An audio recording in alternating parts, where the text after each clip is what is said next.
नमस्कार, capital TV का prime time show देख रहे हैं और मैं हूं आपके साथ दिव्या सिंह। कांग्रेस नेता और सांसद राहुल गांधी गुजरात में अलग ही मूड में नजर आए। इस दौरान उनका गुस्सा सातवें आसमान पर दिखा। उन्होंने अपनी ही पार्टी को निशाने पर लिया और 30 से 40 लोगों को पार्टी से निकालने की धमकी भी दे डाली, जिसके बाद से पार्टी में भगदड़ मची हुई है। कांग्रेस नेता राहुल गांधी ने कहा कि तकरीबन पिछले 30 सालों से हम यहां सरकार में नहीं है। जब तक हम अपनी जिम्मेदारी को पूरा नहीं करेंगे तब तक गुजरात की जनता हमें चुनाव में विजयी नहीं बनाएगी। राहुल गांधी यही नहीं रुके। उन्होंने कहा कि इस समय कांग्रेस दो गुटों में बंट चुकी है। एक गुट पार्टी के साथ खड़ा है, उसमें कांग्रेस की विचारधारा शामिल है, लेकिन दूसरा गुट वो जनता से दूर है। वहां भी आधे लोग बीजेपी से मिले हुए हैं। जब तक इन लोगों को अलग नहीं कर देते, गुजरात की जनता हम पर विश्वास नहीं करने वाली। राहुल गांधी ये भी मानते हैं कि गुजरात की कांग्रेस इस समय रेस का घोड़ा नहीं बल्कि वो बारात का घोड़ा बन के रह गई है। इसी वजह से जनता उन पर भरोसा नहीं कर पा रही। आज इसी पर चर्चा करेंगे। मेरे साथ स्टूडियो मौजूद है कैपिटल टीवी के editor in chief doctor Manish Kumar. Doctor साहब, स्वागत है आपका। धन्यवाद। क्या हो गया कि रेस का घोड़ा ना मान करके बारात का घोड़ा मानने लगे पार्टी को? भाई, मुझे तो ये समझ में नहीं आ रहा है कि भाई आप क्या कर रहे हो। लीडर तो वो होता है कि जो इस तरह के सिचुएशन में ऐसी बातों को बोले कि पार्टी एकत्रित हो जाए। अगर दो धड़ा है तो उसको जोड़ने की बात करोगे कि और आपने तोड़ने की बात कर दी। दिक्कत क्या है? दिक्कत अपनी ही बातों में राहुल गांधी ऐसे फंसे हैं कि अभी कांग्रेस पार्टी में इस्तीफों का सिलसिला जो शुरू होगा वो खत्म नहीं होने वाला। क्या बैकग्राउंड है? दो चीजें अभी हुई है और उसके बैकग्राउंड में इनका गुजरात जाना होता है। दो चीजें क्या हुई? एक, शशि थरूर ने आवाज उठा दी, राहुल गांधी पे हमला कर दिया कि भाई आपका नेतृत्व ठीक नहीं है। उन्होंने सच कहा कि आपके जितने चिंटू पिंटू हैं लोकसभा के अंदर बैठे हुए, उनसे बेहतर मैं बातचीत कर सकता हूं, आर्ग्यू कर सकता हूं, भाषण दे सकता हूं, डिबेट कर सकता हूं, आप मुझे मौका नहीं देते। केरल कांग्रेस में मेरा कोई रोल है या नहीं है यह भी बता दो। आप मुझे, उन्होंने इनडायरेक्टली ये कह दिया कि आप मुझे इस बात की सजा दे रहे हो क्योंकि मैं गांधी परिवार के उम्मीदवार, उनकी कठपुतली मल्लिकार्जुन खड़गे के खिलाफ चुनाव लड़ने की घोषणा की थी, इसलिए आप पनिश कर रहे हो। तो एक तो ये चल रहा था। दूसरी तरफ राहुल गांधी जी के पिता राजीव गांधी को, भारत रत्न को एक्सपोज कर दिया मणिशंकर अय्यर, उनके परम मित्र ने। ये कह दिया कि तो बड़ा ही बेवकूफ किस्म का आदमी था। कैम्ब्रिज जैसे यूनिवर्सिटी में जहां फेल करने के लिए बहुत मेहनत करना पड़ता है, सबको पास कर दिया जाता है, वहां भी ये फेल कर गया और उसके बाद कहीं और गया, वहां एडमिशन लिया, वहां भी फेल कर गया। तो बिना इस तरह के गंवार किस्म के आदमी को प्रधानमंत्री कैसे बनाया जा सकता है? अब ये सारी चीजें चल रही है। एक और बैकग्राउंड में दे दूं, इस तरह की भाषा इन्होंने CWC कांग्रेस वर्किंग कमेटी की मीटिंग में कही थी कि भाई यहां बैठे लोग सब मोदी से डरते हैं, मोदी के दलाल हैं। कपिल सिब्बल कांग्रेस पार्टी को उसी समय छोड़े थे कि कौन ये सुनेगा। अब आपने तो कह दिया कि भाई दो दो कांग्रेस हर जगह हो गई है, तो आप जरा बताओ कि ये क्यों हुई है? ये आपके कारण हुई है, आपके कारण हुई है। अभी आपका 3 मुख्यमंत्री है और तीनों की कुर्सी जो है वो खतरे में आ गई है। कारण बता रहा हूं मैं। ये कौन राहुल गांधी किसके एजेंट है ये बता दो भाई। बाकी लोग तो बीजेपी के एजेंट है, आप किसके एजेंट हो ये तो बताना पड़ेगा। क्यों? कर्नाटक में सरकार चल रही है, सिद्धरमैया वहां पे। अब सिद्धरमैया के साथ क्या इनकी सेटिंग है कि क्या है नहीं है पता नहीं। वहां 2.5 साल का फॉर्मूला बनाया था, 2.5 साल पूरा होने वाला है। डीके शिव कुमार वहां अलग इंतजाम आस लगा करके बैठे हुए हैं। उन्होंने भी राहुल गांधी के फैसले के ऊपर सवाल खड़े कर दिया, मीडिया से कह दिया कि भाई सोनिया गांधी फैसला जो करेगी, मतलब राहुल गांधी फैसला करने लायक नहीं है।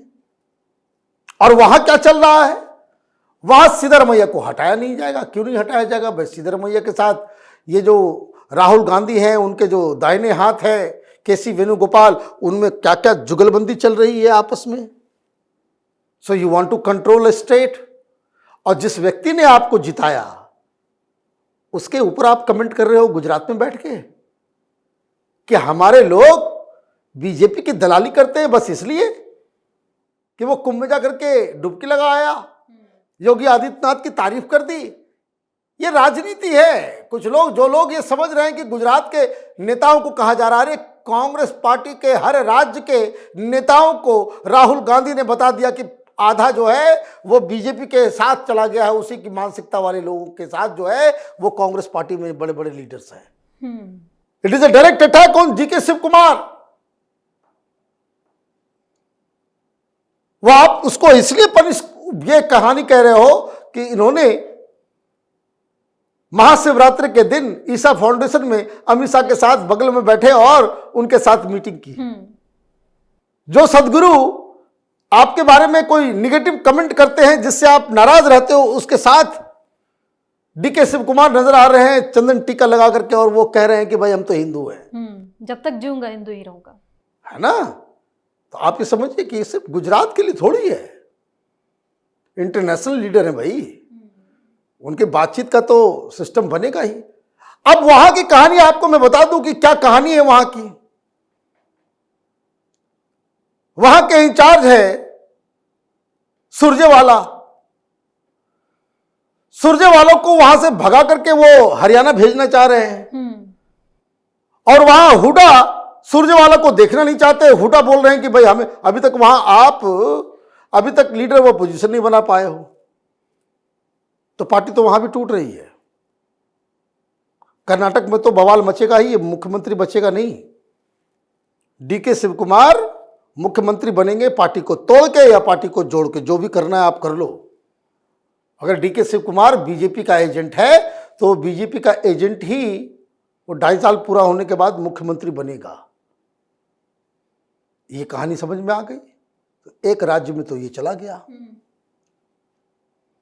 एक और जो बार बार दबाव दिया जा रहा है वो भी डुबकी लगाने आ गया था, सीएम सुक्खू। भाई उसको क्या लेना देना वहां, भाई हिंदू है वो आएगा, उसके ऊपर बार बार दबाव दिया जा रहा है कि भाई जो हमने राहुल गांधी ने आकर के वहां पे खटाखट योजनाओं का जो वादा किया था उसको पूरा क्यों नहीं कर रहे हो? कैसे करेगा? पैसा नहीं है, पैसे नहीं है। और वहां दूसरा बवाल चल रहा है, वहां तो टच एंड गो का मसला है। बीच में आपने देखा था कि बवाल मचा था, पार्टी के टूट के कगार पे थी, अब फिर से वहां पे माहौल बन गया है। क्यों? क्योंकि हर राज्य में राहुल गांधी के इस बयान को इस तरह से देखा जा रहा है कि भाई राहुल गांधी मेरे बारे में क्या सोचते हैं, मैं कांग्रेस का सिपाही हूं या फिर मैं बीजेपी का एजेंट हूं। तो जो बीजेपी का एजेंट जिसको आपने हिमाचल में कहा विक्रमादित्य को, अब वो एक्शन में आ गया, तो वहां भी डमाडोल है स्थिति। तेलंगाना में तो कभी भी कुछ हो सकता है। वो तो बार बार सुप्रीम कोर्ट में तो लीगल प्रॉब्लम भी है, लेकिन कुछ टेक्निकल प्रॉब्लम भी हो गया। एमएलसी का चुनाव हुआ, सरकार आपकी, सब कुछ आपका, जीत गई बीजेपी। अब वहां पे आपका ही फॉर्मूला चल रहा है। वहां डिप्टी सीएम बीजेपी का दलाल, यहां सीएम बीजेपी का दलाल।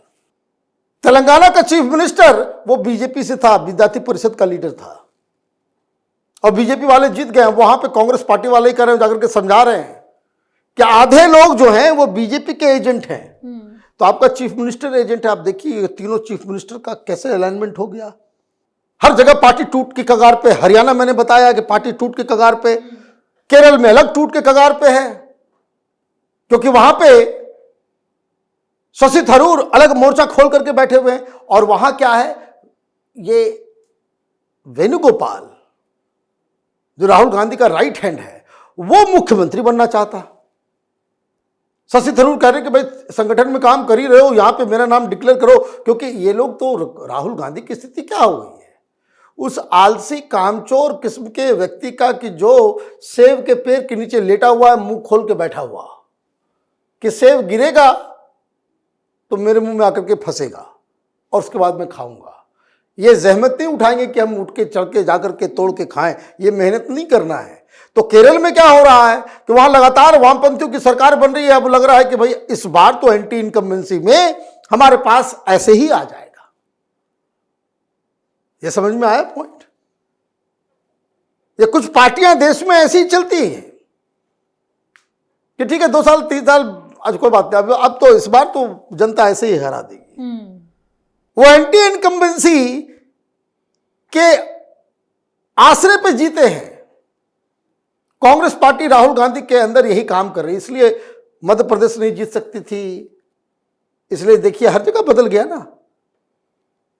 और जहां एक बार ये सरकार बना लेते, अगले बार सोच लेते कि अब तो हमसे होगा नहीं, अगले बार तो चुनाव हारेंगे। कहीं आपने देखा भी कांग्रेस पार्टी 2-2 बार लगातार चुनाव जीत के सरकार बना रही हो? नहीं बनता, नहीं बनता। किसने सरकार बनाओ, 5 साल लूटो खाओ पियो निकल लो, तो ये हो गया। लेकिन एक बड़ा सवाल मैं पोज कर दे रहा हूं, भाई आपने तो कह दिया कि हर जगह जो है वो बीजेपी के दलाल है ना? तो बीजेपी के दलाल से प्रॉब्लम है या कांग्रेस में रह के किसी और पार्टी की दलाली करने से प्रॉब्लम है? You have to be very clear कि नहीं ऐसा है कि अगर आप कांग्रेस में लीडर हो लेकिन किसी और पार्टी की दलाली कर रहे हो तब तो ठीक है, अच्छे दलाल हो। प्रॉब्लम सिर्फ तब है जब बीजेपी के दलाल हो। यह बात मैं क्यों कह रहा हूं? अखिलेश बाबू बिहार के अध्यक्ष हैं, राहुल गांधी ने बनाया है। किसके कहने पे? लालू यादव पे। मैं जितने कांग्रेसी लीडर से बात करता हूं उसे बोलते कि भाई क्या करें, ये तो आरजेडी से आया था, आरजेडी के लिए बना दिया और तो आरजेडी का ही दलाल है। तो कांग्रेस पार्टी का अध्यक्ष आरजेडी का दलाली करे, अखिलेश यादव की दलाली करे, केजरीवाल की दलाली करे, उद्धव ठाकरे की दलाली करे, तो कांग्रेस को जो है राहुल गांधी को वो ठीक लगता है। इसका मतलब तो यही हुआ। तो जब ये आपकी मानसिकता है और ये आपकी सोचने का लेवल है, तो भगवान भला करे कांग्रेस पार्टी का। ये तो बार बार यही बात को सत्य कर दे रहे हैं कि जब तक मोदी जी ने क्या कहा था कि हम तो धन्यवाद देना चाहते हैं गांधी परिवार का, सोनिया गांधी का, कि जब तक राहुल गांधी राजनीति में एक्टिव रहेंगे हमें चुनाव हारने की चिंता नहीं है। जब तक आप कांग्रेस को लीड करते रहोगे तब तक बीजेपी चुनाव जीतते रहेगी। और इसी बात को सच कर रहे हैं। बहुत बहुत धन्यवाद सर तमाम जानकारी के लिए। धन्यवाद। तो पिछले कई विधानसभा चुनाव में कांग्रेस को शर्मनाक हार का सामना करना पड़ रहा है, जिससे राहुल गांधी काफी परेशान नजर आ रहे हैं। वहीं कांग्रेस नेताओं के साथ छोड़ने की वजह से पार्टी को मुसीबतों का सामना भी करना पड़ रहा है। लेकिन इस बीच राहुल गांधी खुद को एक्शन मूड में दिखाने के पीछे ऐसा बयान भी दे रहे हैं जिससे पार्टी में ही भगदड़ मच जा रही है। हालांकि ये कितना कारगर साबित होगा ये तो आने वाला वक्त ही बताएगा। हमारे प्राइम टाइम शो में फिलहाल के लिए इतना ही। अगर आपने अभी तक हमारे चैनल को सब्सक्राइब नहीं किया है तो सब्सक्राइब कर लीजिए, हमारे वीडियो को लाइक कीजिए, शेयर कीजिए और हाँ, हमारे वीडियो पर कमेंट करके जरूर बताएं कि आपको हमारी खबर कैसी लगी। धन्यवाद।